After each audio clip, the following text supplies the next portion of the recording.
In 1981, I was living in the Castro in San Francisco.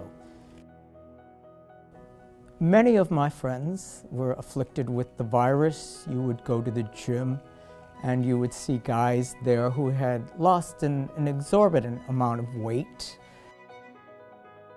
And they were trying desperately to cling on to their lives, even though they knew that the odds were stacked up against them. March of 2014, I was diagnosed with HIV. So when that happened, I took on a very proactive approach to it. I wanted to now do something.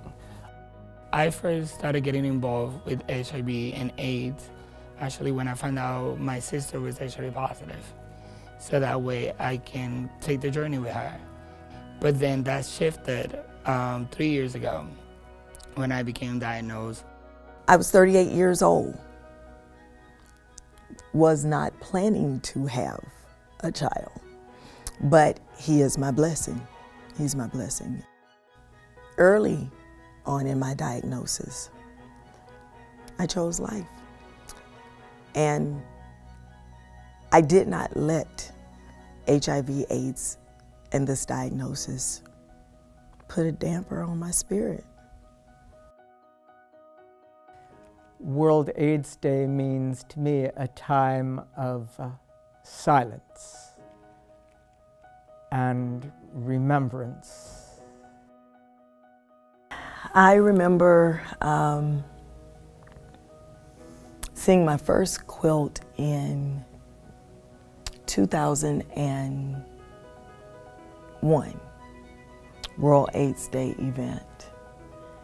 And everybody that I saw was being remembered. Now at 47, it tells a different story.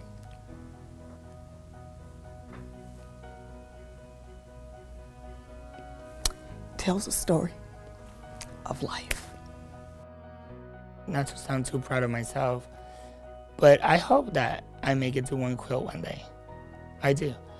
That I will be remembered in a piece of quilt or somewhere, knowing that I stood behind what I felt it was my calling to make a change within the community and the nation.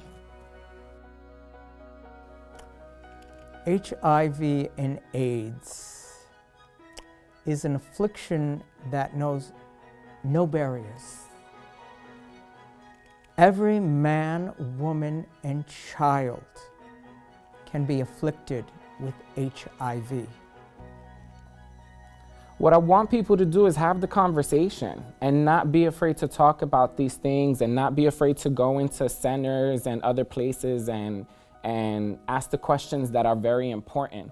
Don't be afraid to ask those questions. Don't be afraid to know your status.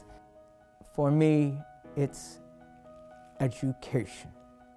20 years from now, I want everybody to be able to have those discussions and not be afraid that the rest of the world is going to shun them or reject them, because we've reached a point where it's become a day-to-day conversation with our family and our friends. Know your status. Know your status. Be tested, know your status. Encourage someone else to know their status. Education is so important in all of this.